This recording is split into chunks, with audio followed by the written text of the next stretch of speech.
Welcome to Discussions with the Writer Fred, right here at Black Video Network in San Antonio, Texas. We are the voice for the black community here in San Antonio. Well, you know, school is started at all levels, elementary, junior high school, and community college and universities. And probably more than, for a long time, there's been a lot of controversy around schools. So I invited an expert on the community college to come in and talk with us and share some very, very important information with you all, my viewers. So I'd like to welcome Mrs. Gloria Ray, who is District 2 Trustee for the Alamo College District. Thank you for coming in. Thank you for giving me this opportunity to share with your viewers on what's going on at Alamo College. Before we get started, why don't you tell our viewers a little about Mrs. Ray? Oh, it's so much. I've been around a while.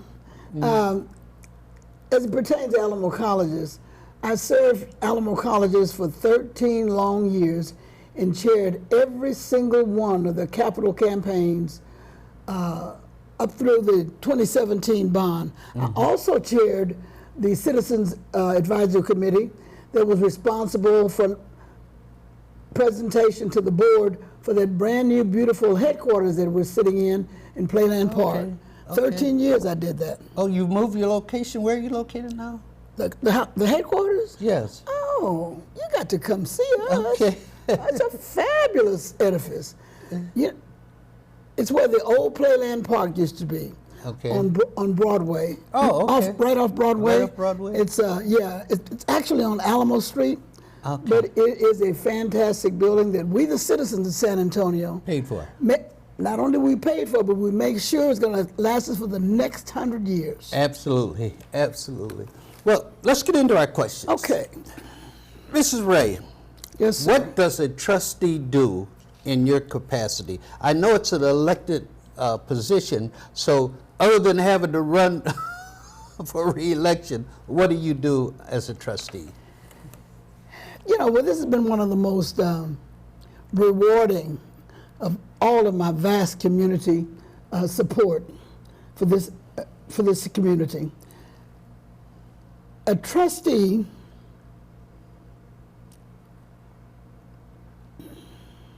is elected by the citizens of Bell County. In a district, right? We have nine individual districts across the county of Bell County, and they all primarily serve a particular quadrant of the city. Okay. As an example, I am the representative for District 2. My area of representation is pretty much the traditional east side of San Antonio, and it goes all the way northeast, all the way to the county line. Okay. My district is bigger than the City Council District 2, and it has more population even than State Representative 120 for the state of Texas. Okay. Yes. Wow. So anyway, that's just who I am and what I do. Okay. And so let's talk about the top 3 things that a trustee does. Okay. Okay. Sure. As a collective, the 9 elected trustees, first and foremost, the board is responsible for setting the tax rate. Really? Okay. For the Alamo Colleges is a taxing jurisdiction, and we set the tax rate for the district. Okay. We do that annually.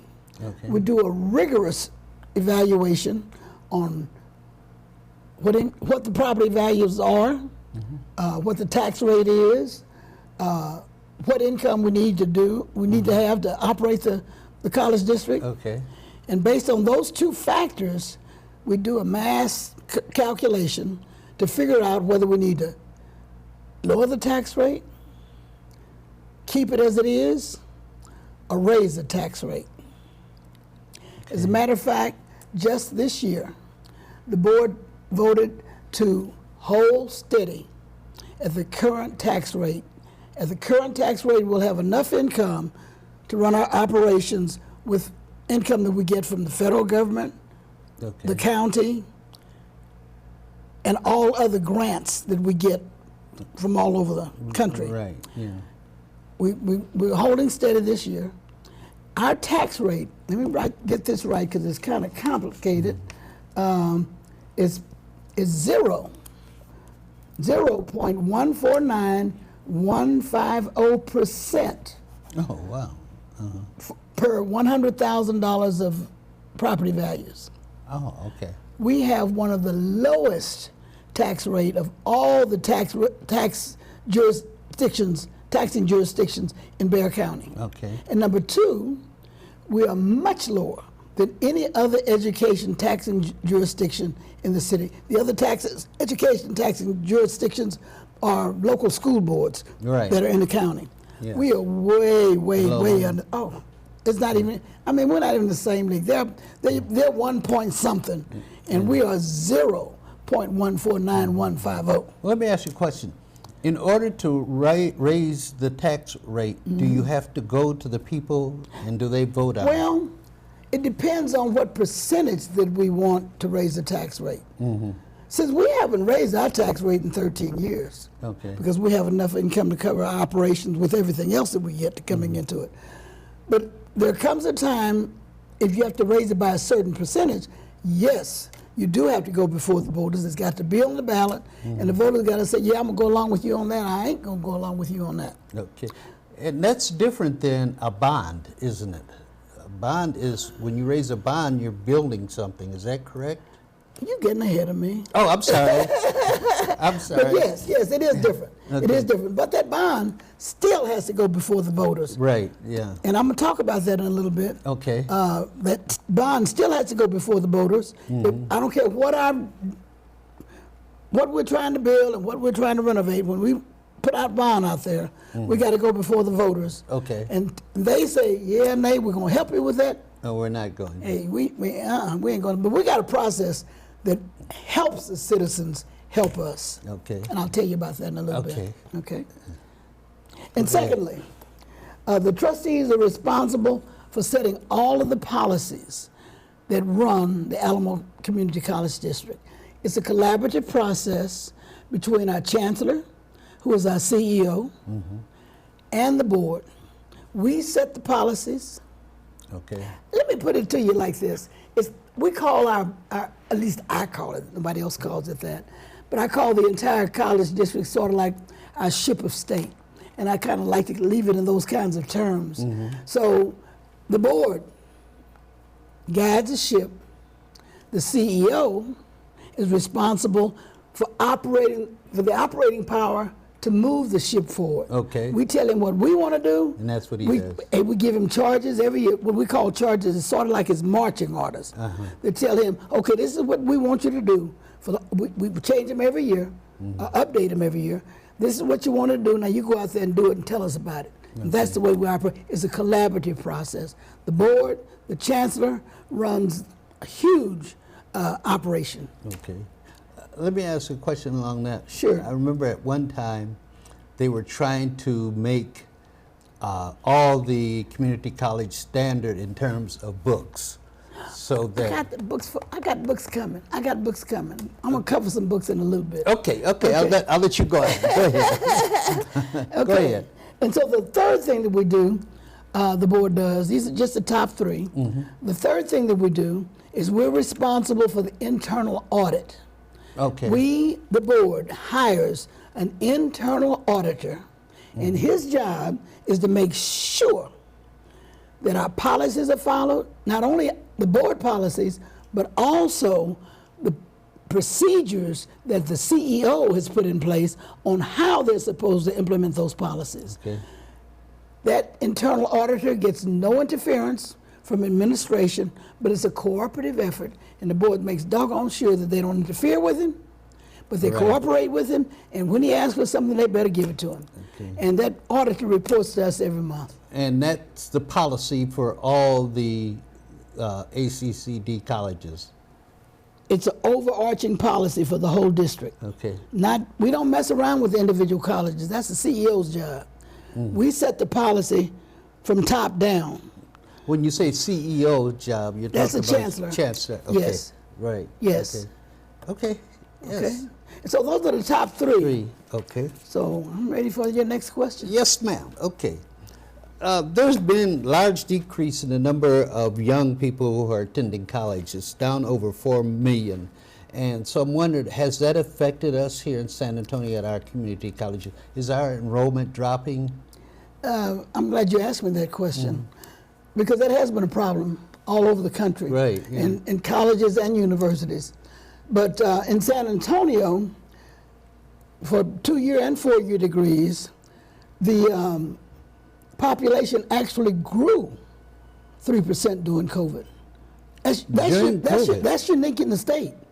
San Antonio grew by 3% during COVID. Everybody else, and even in Texas, lost population, but San Antonio did not. Well, that's great. Yes.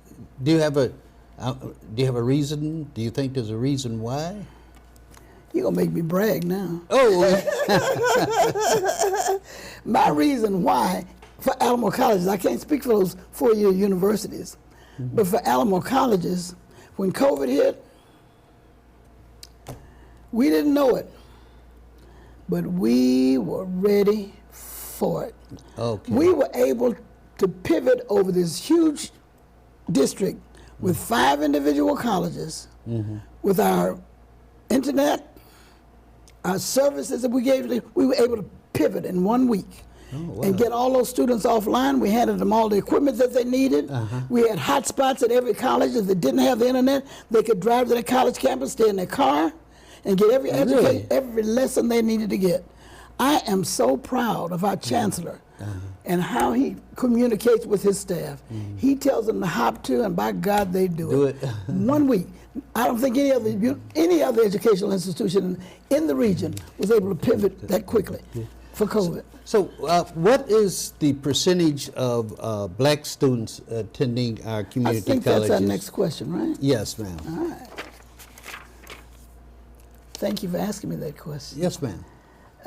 You're aware that the African American population in the San Antonio metropolitan area is around 6 point something, about 7%. 7%, yes. At Alamo colleges, our student African American population is 9%, which is well above the metropolitan average. And we got them scattered out over the district, over the county, in those 5 schools. Right. And it pretty much runs along the lines of where the African American population is located. You can look at the figures and tell exactly where the population is located. Let me give you an example. And I got them listed in order of the age of the campus. St. Philip's is the oldest campus in the district. Did you know that? St. Philip's has been in existence since 1891. It started out as a nursing school. No, it did not. It did not? It did not. What it started out as, it was Bishop Steptoe Johnson, who was the bishop of the Episcopal Church in the San Antonio district. It was his vision to establish a school for newly freed slaves. Oh, okay. It was a sewing school. Oh, sewing. It was a sewing school to teach newly freed slaves to be able to be independent, to earn a living in that Jim Crow society. And that's how Alamo colleges got started. Originally, it was down where La Villita right now where that little church in La Villita is right now. That is the original spot for St. Philip's College. Okay. So you say the students are scattered throughout all 5? I'm gonna give you that. Okay. Let's do that when we get back. Okay. We're going to take a break here with Mrs. Gloria Ray, trustee in Alamo Community College District. We'll be right back with discussions with the writer Fred. 2021 is complete. Good or bad, you made it through. The year of many firsts. It will not be easily forgotten. The Black Book Yearbook will help you capsule the year that was 2021. Own your part of history. Get your yearbook today at blacksinsanantonio.com. For the latest news and community activities, visit our companion site, blackvideonews.com, celebrating over 10 years of documenting the community. My Shiro doesn't always wear a cape, but she always has time for a hug, a smile, for going the extra mile. My Shiro stretches every dollar, puts in long hours, puts others first. But now it's your time, Mom. When you're ready to retire, we want you to be able to enjoy it. It's time to start saving now. A free 3-minute online chat can give you the personalized tips you need to start boosting your retirement savings today. Visit aceyourretirement.org/Shiro. Welcome back to Discussion with the Writer Fred right here at Black Video Network, the voice for the black community in San Antonio, Texas. And I am so pleased to be able to talk with Miss Gloria Ray, District 2 Trustee on the Alamo Community College Board. Ms. Ray, let's just continue where we left off. You were talking about the number of black students at the different locations. Yes, sir. And I got them again in order of the age of the campus. Okay. So we're going to start off with St. Philip's again. St. Philip's has 11% of the African American population for Alamo colleges. It's traditional East Side. Mm-hmm. It has been a beacon for higher education for African Americans since the 1800s. Okay. And so we still have the largest plurality, maybe not the percentage, but the plurality of African Americans in the city of San Antonio and the county of Bexar. Okay. San Antonio College, which is the next campus that was instituted in Alamo colleges, has 8.7%, which is still above. Close. Yeah, it's still above the metropolitan average of about 7%. Mm-hmm. And Palo Alto College, way over there on the south side of San Antonio, has 6.1% African Americans. Okay. We are not as densely populated over there as we are in other areas. Right. Yeah. And Northwest Vista College, although we are beginning to have quite a presence over there on the northeast side of town, they're at 8.1%. Yeah. They're all close. Yeah. That's what I'm talking about. Yeah. Still higher than the 7% for the city. Right. Yeah. Okay, and then Northwest. This is going to surprise you. Northeast Lakeview College, our newest campus in the county of Bexar, stands at 12.5. You're kidding me. I'm not kidding you. Wow. 12.5. They got more African Americans Northeast than we have in District 2. That is surprising. Wow. Ain't that something? And they're in District 9. That's not even my district. You think that's because there's been a movement of blacks out for shirts and Cibolo in that area? The northeast side is the new east side, okay? Oh, okay. I live out there. Okay. Many of us have migrated from the traditional east side to the northeast side of our city. Okay. And we've all been integrated with every tribe and nation out there on the northeast side, but we're still down home east side. Those of us who were born in east side are glad to be out there with our peeps. Okay. You still come over here. Hey, I come over here to church. I go to St. Paul United Methodist Church. I drive to my home church. Okay. Let's continue on. All right. This is, I think, this is one person's opinion. Mm-hmm. This is probably one of the most important statistics that we have. What's that? The black tenured faculty in the community college, because they are the ones. Let me just give you a personal experience. Sure. When I was teaching at UTSA, I had a young black girl come up to me and she said, "Oh, Professor Williams, I'm so happy. I finally got a black instructor." Yeah. And that stuck with me ever since then. I know it. And it means so much to our black children when all they see are the other people teaching. So that's why I wanted to put just a little more emphasis on this one right here. Let me tell you, I understand. Mm-hmm. Because representation matters. Absolutely. Our children need to see. They need to see. And they live in communities where there are not a lot of us, and they don't have the role models they used to have when I was growing up. Hallelujah. And so people like you that have gone out there to teach the next generation, they're so glad to see you, they don't know what to do. When they see me sitting on that board. Oh, yes. I'm the only black on that board. Yes. They love to see it. Yeah. And I'm glad to represent them well. Yes. Now, an answer to your question about the tenure situation at Alamo colleges. Alamo College has not offered tenure in the last 11 years. Oh, really? They changed the tenure process 11 years ago. Nobody gets tenure at Alamo colleges today, and it's been that way for 11 years. What do they get? Well, I'm going to tell you. Okay. You give me a chance. We are currently working with our faculty stakeholders on a new, enhanced model for faculty contracts.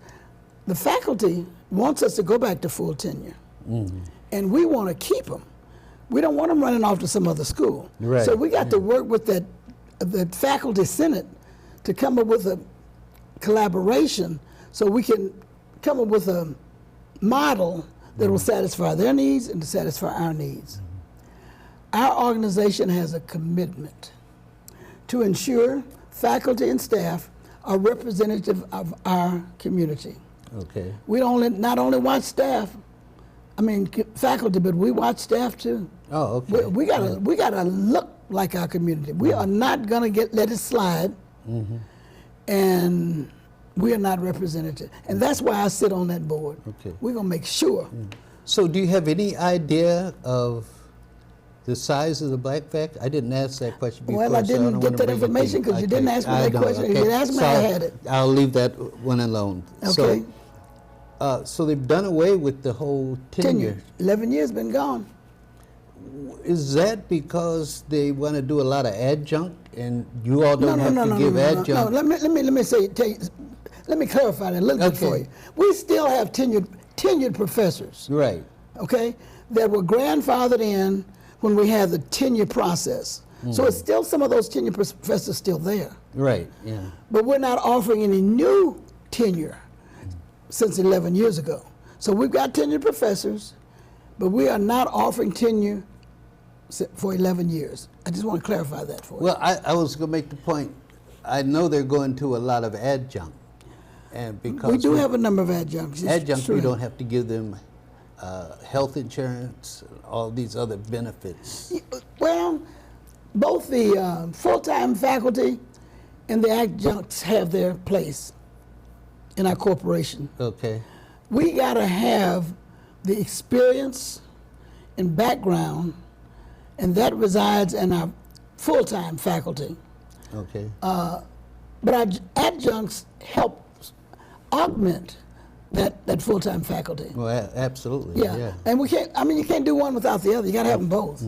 And so I don't think we're top heavy on adjunct. We may be. I didn't look at that. But we have a lot of long-term employees. People come to Alamo colleges and they don't want to leave because it's home. Yeah, they stay. They stay. And we try to pay them for that too in their salaries. Right. As a matter of fact, they just got a raise, a 4% raise recently. Okay. Yeah. Okay, let's keep going. Okay, talk to me. Do any of the colleges offer Black history classes? Yes, they do. Okay. I'm glad you asked that question. Yes. All 5 colleges offer an African American history course, and many also offer American minority courses which focus on historical, economic, social, and cultural development of minority groups, including African Americans, Mexican Americans, Asian Americans, Native Americans, as well as women's issues. Okay. So our diversity and inclusion is so important to us. And we got to make sure that we're teaching our students about our inclusive history for this nation, not just that it has been forced down our throat for so many generations before. Do you stress that with the presidents who really set the policy at the different locations? Like I mentioned when we were talking about the structure, it's top down.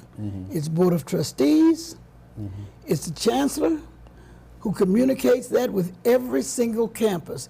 It flows from the top, goes all the way through our vascular system down to the presidents and each one of the faculty members and staff at those colleges. Okay. It's a top-down situation. We don't look at it on the surface. Okay. Okay? Okay. We're going to take a break here. Okay.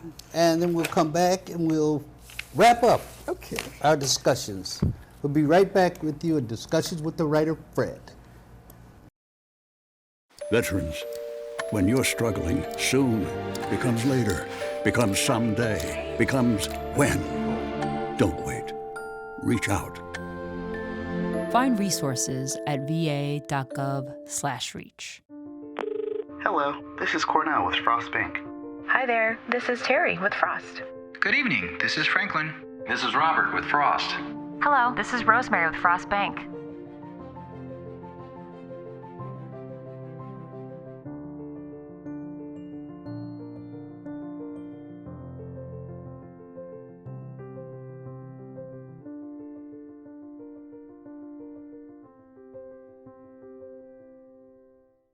Welcome back to Discussions with the Writer Fred right here at Black Video Network in San Antonio, Texas, and we are the voice for the black community. And I'm so pleased and happy to have Mrs. Gloria Ray here with me, District 2 Trustee for the Alamo Community Board. Again, I want to thank you for being here. I thank you for inviting me. This is so important. It is. To communicate with our community. It is. You're the first news source that has invited me to share the message of Alamo Colleges, and I'm very grateful. And that's why what we're doing here is so important. Absolutely. Because we do concentrate on finding out what's happening for our community Amen. here. Amen. Yeah. So, and I do too. I know you do. I know you've been very, very active.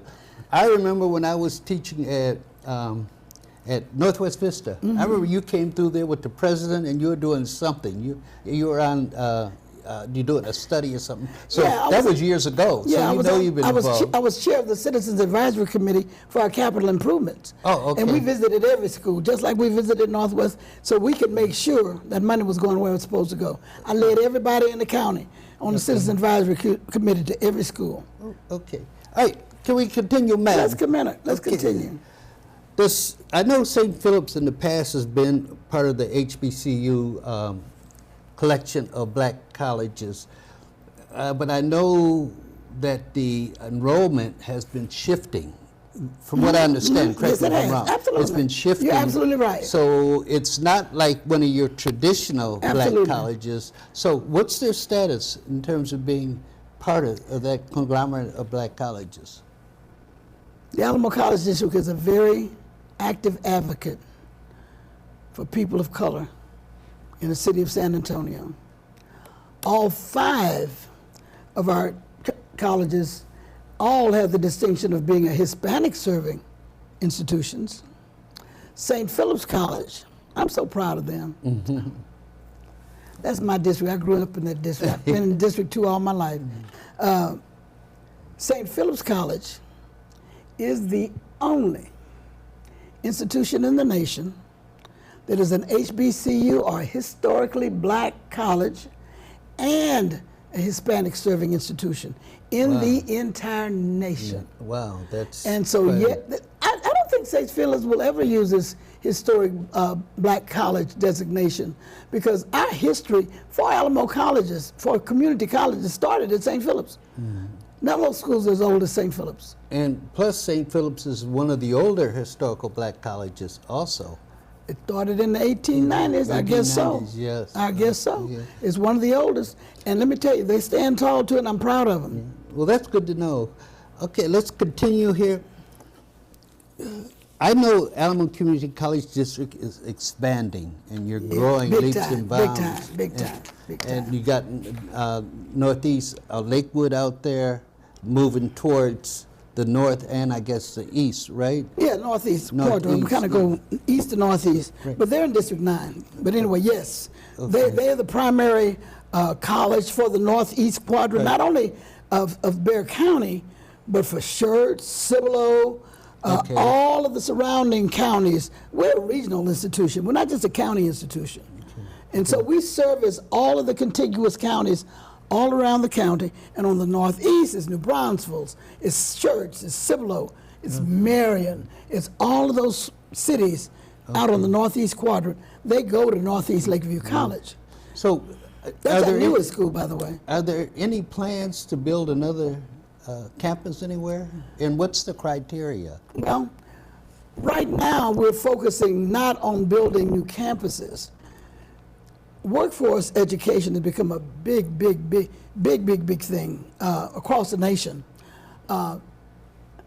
What we're doing is we're building several what we call education and training centers. Okay? And those education and training centers are connected to whichever college is in that area. As an example, Yeah. as an example, let's take the West Side for an example. Okay. It's not African American, but the West Side, because it was the first education and training center. They call it the WETC. Okay. Because it's the West Side Education and Training Center. Okay. It was the first. That school is connected to Northwest Vista College. So a person that wants to go and get a GED can go to that education and training center. Oh, to get a GED. If they like education, they can transfer when they finish at the ETSI to Northwest Vista College. If they finish Northwest Vista College, then they can transfer to any one of these four-year institutions that they choose. Right. Yeah. And we have attracted guides them there. We have actual students that have done exactly that. They started getting a GED. Some of them already in the four-year institution. That's fantastic. Yeah, and so we also have one on the east side. We have the East Side Education and Training Center that's located right off of W.W. White Road. Okay. And it's connected to St. Philip's Junior College. Same scenario. It's the second education and training center in the district. You know, there was a time when there was some discussion about taking the nursing program. Let me tell you. Nettie Hinton got involved in that. Not only Nettie Hinton, she was a gift from God, but also Reverend Walker. Okay. Over at Antioch Baptist Church. Let me tell you, we're very protective of St. Philip's College on the east side. Right. I mean, we'll go to war for them. And it was because of Nettie Hinton and Reverend Walker. When they proposed that bond, they raised so much hell, that entire bond fell until they came to their senses. Okay. That was when they instituted the Citizens Advisory Committee, getting citizens from all over the county. I chair that first Citizens Advisory Committee from all over the county to help the board make the decision of what's best for our county. Right. Our middle name is community, and they've got the message. If you want to be successful, you better bring the community in with you. Involved, yeah. You better let the community speak. Yeah. Absolutely. So as we get near the end of our discussion here, what are some of the awards that you all give out? You know what? It's a great time to be a trustee for Alamo Colleges right now, because I get the glory of all the work that went on years and years and years before. I will give you a few of them that we've gotten since I've been on the board. I started on the board in 2020 at my first election. I've been elected twice by the citizens. And the first one that I got to participate in, stick my chest out about, I had nothing to do with, but it was in May of 2021 when San Antonio College was named the #1 community college in the nation. Oh, you're kidding me. I'm not kidding you. In the nation? They won the coveted Aspen Prize. Wow. They won the Aspen Prize as the #1 community college in the nation. That's outstanding. That's what I'm talking about. Exactly. Number 2, in April 22, 4 of our Alamo colleges were named the 2022 most promising places to work in community colleges. 4 of them. It was St. Philip's College, San Antonio College, Northwest Vista, and Northeast Lakeview College, colleges. And they were in the top 24 colleges in the entire nation. Alamo College is a big deal, baby. It is. I've gone to conferences. Alamo College is a very big deal. This year, in May of 2022, I got the chance to go to New York for the American Association of Community Colleges Conference. It's a nationwide conference for colleges from all over the nation. When Alamo Colleges won the coveted 2022 Award of Excellence in Student Success. Wow. I was so proud to be up in New York. Oh my God. And we won that award. We were the belle of the ball that night. It was a celebration, the #1 in the nation. So those are the 3 awards, big awards, and we get a lot more, but those are the 3 big awards that have been awarded since I've been a trustee, and I'm so proud to be a part of it. That's fantastic. A lot of that work went on long before I got on the board, but I get to stick my chest out. Really, that's fantastic. For all of you who are always criticizing Texas, take that. Take that. Okay, we're gonna wrap up now, Ms. Ray. So do you want to tell our viewers something special? You have conclusion you'd like to make? I've got some conclusions that I'd like to share with the viewers in San Antonio. First of all, I'd like to thank the viewers for their broad support for the 2017 bond election. Okay. It was a $450 million bond. I had the distinct honor of being the chair of the Citizens Advisory Committee. That bond passed. We were able to have 24 construction and renovation projects part of that 2017 bond. What that bond will do for us will help us to educate the next generations and help us to eradicate poverty. We like to say at Alamo colleges, our work,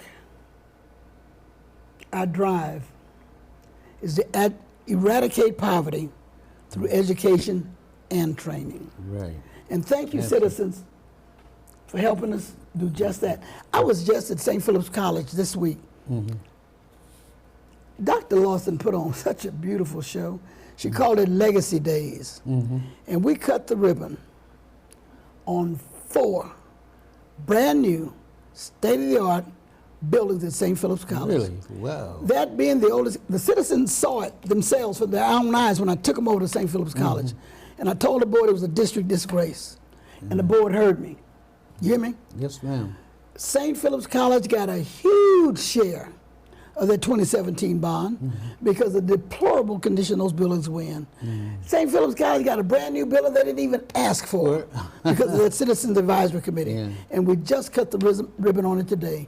It's the Bowden Building. Wow. It's named for Artemisia Bowden, who was the founding president of St. Philip's College. And it serves our cybersecurity education. And just this year, St. Philip's has been given the go-ahead by the board to pursue a 4-year baccalaureate degree. Oh, really? A 4-year baccalaureate degree in cybersecurity. Wow, that's fantastic. They're working on it. Yes. We told them go run with it. They're out there running, and it won't be long before we'll have 2 4-year baccalaureate degrees in Alamo colleges, perhaps more in the future. SAC was the first. They've got a Bachelor of Nursing, Bachelor of Science in Nursing, 4-year academic degree, and we graduated the first cohort this past May. And I got to see a young lady in that class that goes to my church. All right. I'm so proud I didn't know what to do. Yes, ma'am. And I'm just also so proud, as I mentioned before, to have chaired all those Citizens Advisory Committees across those 13 years. Right. Because representation matters. Yes. And we must be seen. And when we are seen, we must lead our community. Well, you know, it's great that you're representing your district now at the top because you had the experience of how important the community is. For 13 years for Alamo colleges. Right. And let me tell you, it was a volunteer job. I ain't going to pay for that. Yeah. But I love the city. This is my city. This is my community. And I have served it all of my retired life. That's fantastic. Yes. So we're going to wrap up here. I want to thank you, Mrs. Ray, for coming into our studio here and sharing all this information with our viewers. And I'm sure it will be taken in as it should be.